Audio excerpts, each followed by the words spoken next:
تو پھر بھی دوسرا نکاح کرنے میں کوئی آر محسوس نہیں کرنی چاہیے، اور نہ ہی اس میں کوئی شریعت نے بندے کو بانڈ کیا ہے کہ نہیں بھائی. بعض اوقات ہمارے معاشرے میں عورتیں یہ کہتی ہوئی نظر آتی ہیں کہ بھائی ایک بیوی کے ہوتے ہوئے دوسری بیوی بندہ تب لائے کہ جب پہلی بیوی کام کی نہ ہو، مثلا وہ کام شام کر کے نہ کرتی ہو، یا شوہر کو ستاتی ہو، یا اس کے بچے نہ ہوں، تو دوسری شادی کر سکتا ہے. اس کے علاوہ تو شریعت نے اجازت نہیں دی ہے. تو یاد رکھیں یہ غلط سوچ ہے. پہلی شادی میں اگر عورت محبت کرنے والی بھی ہو، بچے بھی اس نے دیے ہوں، اچھی اخلاق کی بھی اچھی ہو، پھر بھی مرد کو دوسری شادی کرنے کا شریعت نے اختیار دیا ہے. جی تو اس حوالے سے یہ کنفیوژن لوگوں کا بھی دور ہونا چاہیے. چلو بہت بہت شکریہ. تو انشاءاللہ آپ کی جو بات کی بڑی پیاری اور خوبصورت بات کی. دیگر تفصیلات کے لیے ہم دیے چلتے ہیں بغیر انتظار کیے آپ کو آج کے علامہ مفتی عامر صاحب نے جو بیان دیا ہے، تو آپ بھی اس بیان کو سماعت فرمائیں. اور وہ دو لفظ ہیں ایجاب و قبول. اور ایجاب و قبول کہتے ہیں کہ میاں بیوی میں سے کوئی بھی جو پہلے کلام کرے اسے ایجاب کہیں گے، اور جو بعد میں کلام کرے اسے قبول کہیں گے. اور یہ نکاح دو مسلمان عاقل بالغ آزاد مردوں کی موجودگی میں منعقد ہوتا ہے. اور نکاح کے حوالے سے میرے نبی نے فرمایا کہ اعلنوا ھذا النکاح واجعل فی المساجد. میرے آقا فرماتے ہیں کہ لوگوں اس نکاح کا اعلان کیا کرو، یعنی لوگوں کو بتاؤ، نکاح کا پیغام دو تاکہ ان کی بھی شرکت ہو. واجعل فی المساجد، اور نکاح کی اس رسم کو مسجد میں ادا کرو. اب یہاں میں ایک عام چیز آپ سے ضرور شیئر کرنا چاہوں گا، وہ یہ ہے کہ آج بھی عیسائیوں کے اندر ان کے ہاں جب نکاح ہوتا ہے تو ان کے گرجا گھر کے اندر ہوتا ہے. اور مسلمانوں کا بھی ایک طریقہ کار رہا ہے. زمانہ ماضی میں ہمارے اسلاف جب نکاح کیا کرتے تھے تو اس وقت نکاح کی یہ سنت، یہ رسم مسجد ہی میں ہوا کرتی تھی.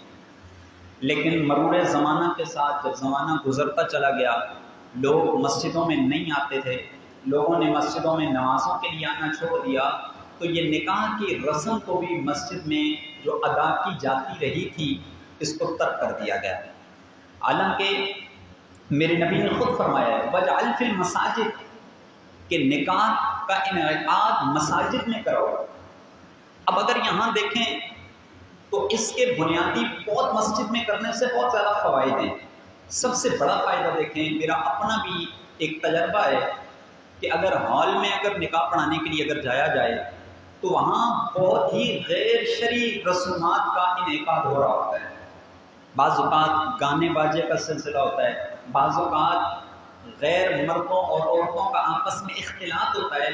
تو جو نکاح جیسی عظیم سنت میرے نبی کی سنت تھی، اس پہ کیسے پھر رب برکت دے گا کہ جس سنت کی ادائیگی میں اتنی زیادہ غیر شرعی طریقوں کا رواج ہو گیا. تو اب آپ دیکھیں کہ اگر مسجدوں میں نکاح ہو تو ظاہری سی بات ہے مسجد میں تو گانے باجے کا سلسلہ نہیں ہوگا، مسجد میں تو عورتوں کا آنا نہیں ہوگا. تو دیکھیں کتنے احسن انداز میں، کتنے بہترین انداز میں نکاح جیسی عظیم سنت مسجد میں منعقد ہو جائے گی. تو ایک تو میرا آپ کو یہ مشورہ ہے کہ نیت کریں گے انشاءاللہ جب بھی اپنے بچوں کی، بیٹیوں کی، بیٹوں کا نکاح کریں گے تو انشاءاللہ مسجد میں کریں گے. اور ٹھیک ہے آپ نے ہالوں میں جانا ہے تو بھلے جائیں، ایک دو دن پہلے، دو تین دن پہلے آپ کسی مسجد میں نکاح کا ایونٹ رکھیں، وہاں اس کا انعقاد کریں تو بہت زیادہ برکتیں ملیں گی. اب آپ دیکھیں میرے نبی نے فرمایا کہ نکاح کرو کیونکہ نکاح میری سنت ہے، اور جس نے میری سنت سے منہ موڑا اس نے مجھ سے منہ موڑا. اور ایک حدیث پاک ہے میرے نبی علیہ السلام نے ارشاد فرمایا کہ جس وقت انسان نکاح کرتا ہے تو اس وقت شیطان شور مچاتا ہے، واویلا کرتا ہے. کیوں؟ فرمایا اس لیے واویلا کرتا ہے، وہ افسوس کرتا ہے کہ اس بندے نے نکاح کر کے اپنا آدھا ایمان مجھ سے بچا لیا. اس سے بھی اندازہ لگائیں کہ نکاح کی کتنی فضیلت ہے.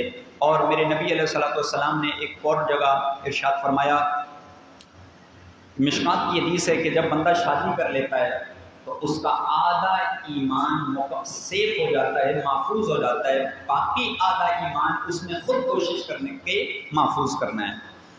اب ہم ہمارے معاشرے کے اندر دیکھیں تو لوگوں کا رجحان اس طرف ہے کہ والدین اپنی بیٹیوں کی، اپنی نوجوان اولاد کی شادی نہیں کروا رہے ہوتے. 35 40 سال تک عمریں ہو جاتی ہیں لیکن نکاح نہیں کیا جاتا. اب آپ اس کو دیکھیے گا، میرے نبی علیہ السلام نے ارشاد فرمایا نکاح کرو اللہ تمہیں غنی کر دے گا. ہمارے یہاں سوچ یہ ہے کہ بچہ ابھی پاؤں پہ کھڑا نہیں ہوا، 40 سال ہو گئے پاؤں پہ کھڑا نہیں ہوا، 35 40 سال بلکہ اس سے بھی زیادہ عمریں ہو جاتی ہیں.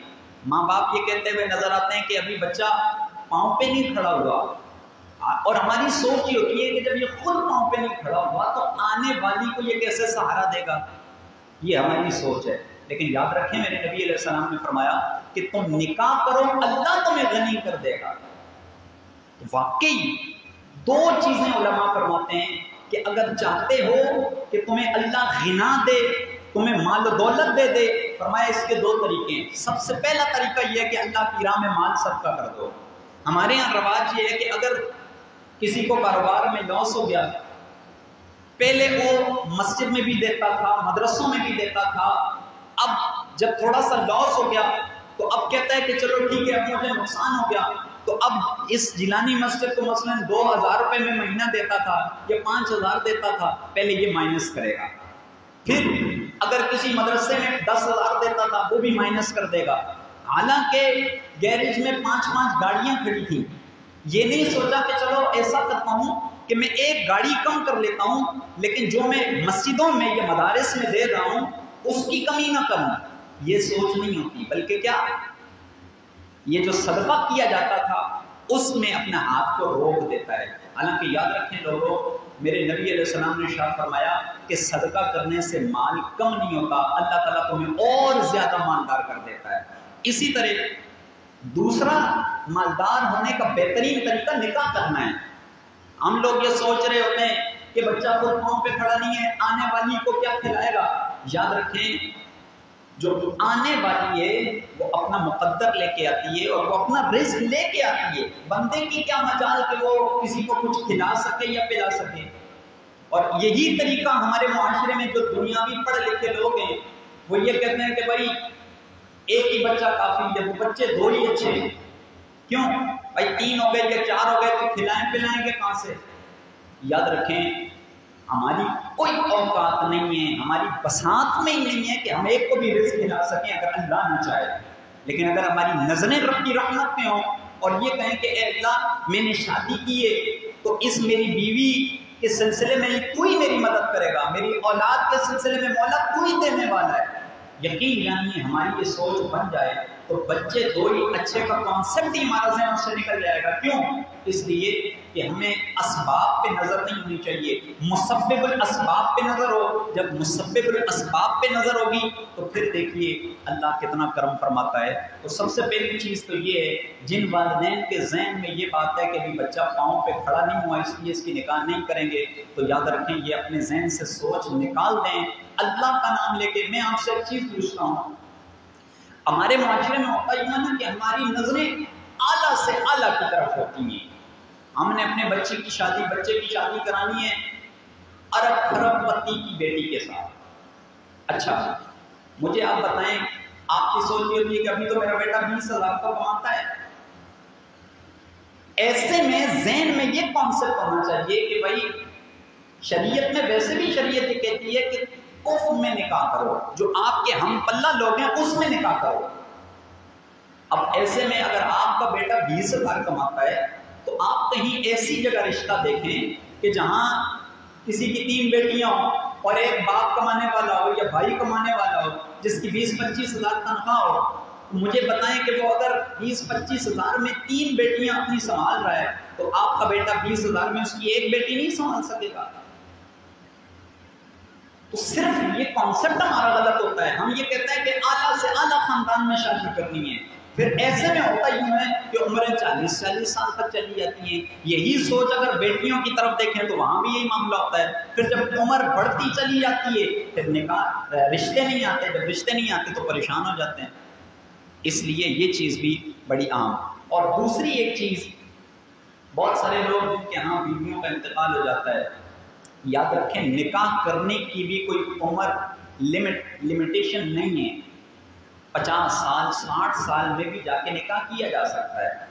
اور اگر اولاد بیٹھی ہے اور ان کے والدین میں والد اگر نکاح نہیں ہوا، والدہ کا انتقال ہو گیا، اور اگر آپ سمجھتے ہیں کہ ہمارے والد کی دلچسپی ہے تو نکاح کیا جائے.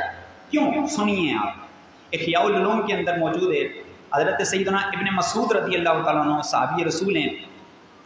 آپ کہتے ہیں کہ اگر مجھے پتہ چل جائے کہ میری عمر میں صرف 10 دن باقی ہیں، 10 days، اگر 10 دن باقی ہیں، مجھے پتہ چل جائے میری عمر کی اور میری شادی نہ ہوئی ہو تو میں پھر بھی نکاح کروں گا. کیوں؟ کہتے ہیں اس لیے کہ میں اللہ کے دربار میں اس حال میں حاضر ہونا چاہتا ہوں کہ میں شادی شدہ ہوں.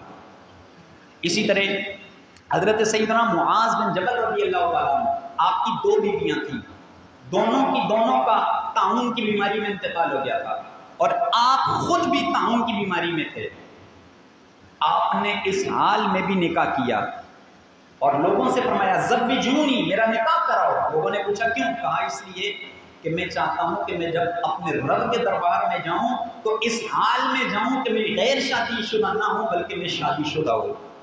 اسی طرح حضرت سیدنا بشر حافی رحمۃ اللہ تعالی، بہت بڑے بزرگ ہیں بشر حافی. آپ کا انتقال ہوا تو کسی نے آپ سے پوچھا، چونکہ آپ نے نکاح نہیں کیا تھا، حضرت بشر حافی رحمۃ اللہ تعالی علیہ نے جب آپ کا انتقال ہوا تو کسی نے آپ کو خواب میں دیکھ کر پوچھا، اے بشر حافی، اللہ نے آپ کو کیا مقام عطا فرمایا؟ تو آپ فرمانے لگے، میرے رب نے مجھے 70 بڑے سے بڑے مقام اور مراتب عطا فرمائے، لیکن میں ان اولیاء کے مرتبے کو نہیں پہنچ سکا جو شادی شدہ تھے. ان کے مرتبے سے میرا مرتبہ کم ہی رہا ہے. کیوں؟ کہا کہ اس لیے کہ میں نے نکاح نہیں کیا تھا. اور اسی طرح حضرت امام اعظم ابو حنیفہ آپ فرماتے ہیں کہ نکاح کرنا یہ تخلی بالعبادت سے افضل ہے. یعنی اپنے آپ کو عبادت کے لیے مختص کر دینا، کسی کمرے کے اندر بندہ عبادت ہی کرتا رہے اور یہ کہے کہ میں نکاح نہیں کروں گا بلکہ بس صرف اللہ کی عبادت ہی کروں گا. تو امام اعظم فرماتے ہیں تخلی بالعبادت سے نکاح کرنا افضل ہے.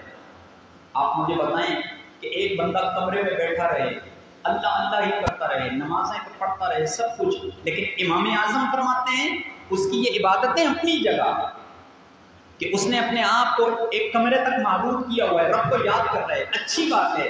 لیکن آپ فرماتے ہیں کہ میرے نزدیک تخلی بالعبادت سے نکاح افضل ہے. اس سے بھی اندازہ لگائیں کہ نکاح کی کتنی فضیلت ہے. اور سابقہ امتوں کے اندر ایک شخص تھا، اس کے بارے میں چرچے تھے، لیکن اس شخص نے نکاح نہیں کیا تھا. اس وقت کے نبی علیہ السلام کی خدمت میں اس عابد کا چرچا ہوا اور ساتھ میں یہ بھی کہا گیا کہ اے اللہ کے نبی، وہ شخص عبادت گزار ہے، متقی صفت ہے، لیکن اس نے نکاح نہیں کیا.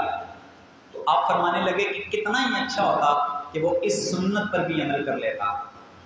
بہرحال آپ نے اس عابد کو بلایا، وہ عابد حاضر خدمت ہوا.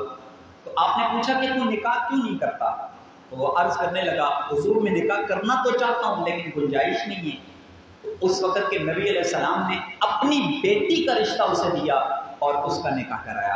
اور ایک اور احیاء العلوم میں امام غزالی بڑی پیاری بات لکھتے ہیں کہ ایک بزرگ تھے اور وہ بھی عبادت میں مصروف رہتے، دن رات اللہ کو یاد کرنے میں مصروف رہتے، لیکن انہوں نے نکاح نہیں کیا تھا. اب ایسے میں لوگ ان کو کہتے کہ بھائی نکاح کر لیں، عرصہ گزر گیا، عمر بیت گئی، نکاح نہیں کیا. پھر کیا ہوا؟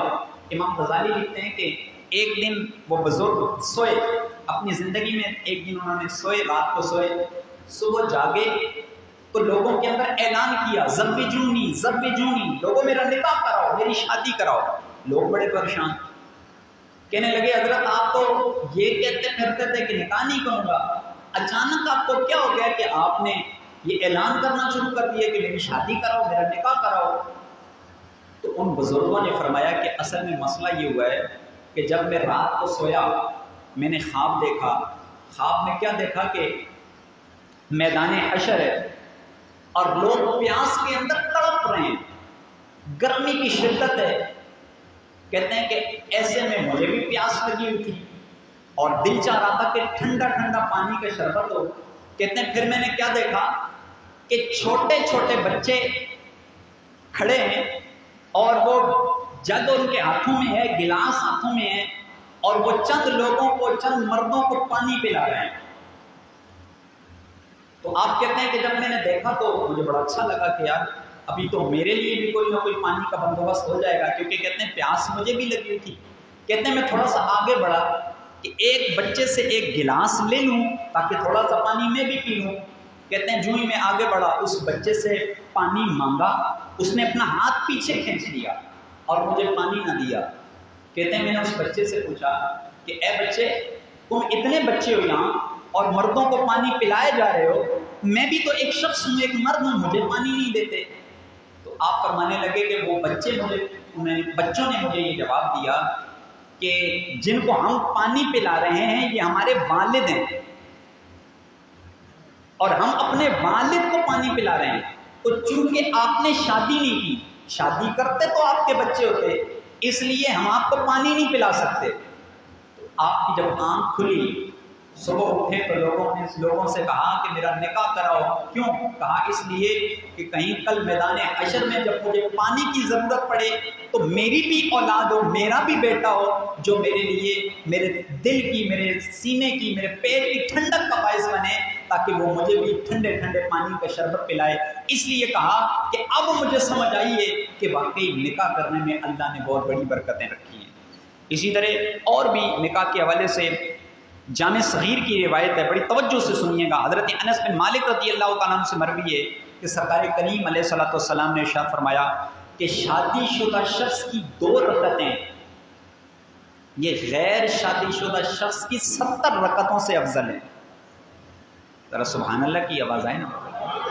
ایک شخص شادی شدہ ہے، وہ 2 رکعتیں پڑھتا ہے، اور دوسری جگہ ایک شخص ہے وہ غیر شادی شدہ ہے، وہ 70 رکعتیں پڑھتا ہے، تو بھی شادی شدہ کی 2 رکعتیں غیر شادی شدہ کی 70 رکعتوں سے افضل ہے۔ ابھی آپ اس سے بھی اندازہ لگائیں کہ نکاح کے اندر کتنی عظمت ہے، کتنی فضیلت ہے، کتنا مقام ہے، کتنا مرتبہ ہے۔ لہٰذا بالخصوص ہمارے معاشرے کے اندر تو بیچاری جس کی زوجہ کا انتقال ہو جائے تو اگر وہ دوسرا نکاح کر لے، ویسے تو اگر 1-2 بچے ہوں تو پھر دوسرا نکاح کرے تو لوگ بڑی حیرت کی نظر سے دیکھتے ہیں۔ یاد رکھیں یہ بالکل ہی مناسب نہیں ہے۔ اگر آپ دیکھیں ہمارے اولیاء نے، ہمارے صوفیاء نے، ہمارے اسلاف نے کئی نکاح فرمائے ہیں، اور یہ کہا کہ اگر آپ ابھی سن چکے ہیں کہ حضرت جناب سیدنا ابن مسعود صحابی فرماتے ہیں کہ اگر مجھے پتہ چل جائے میری زندگی کے صرف 10 دن باقی ہیں میں پھر بھی نکاح کروں گا۔ تو اس میں سبق ہے ہم لوگوں کے لیے کہ جو جوان ہیں یا اگر بوڑھے بھی ہیں وہ ضرورت سمجھتے ہیں کہ ہمیں نکاح کرنا چاہیے، کیونکہ بعض اوقات یوں بھی ہوتا ہے کہ زندگی کے آخری لمحات میں، اینڈ میں اپنی شریک حیات کی زیادہ ضرورت پڑتی ہے۔ اس لیے اس میں بالکل بھی نہ اولاد آر محسوس کرے، نہ اسی طرح ہمارے بزرگ آر محسوس کریں۔ اگر آسانی ہو تو نکاح جیسی اس عظیم رسم کو ضرور ادا کیا کریں۔ اللہ تبارک و تعالی ہم سب کو نکاح جیسی عظیم سنت کو سنت کے تقاضوں کے مطابق ادا کرنے کی توفیق عطا فرمائے۔ وآخر دعوانا ان الحمد للہ رب العالمین۔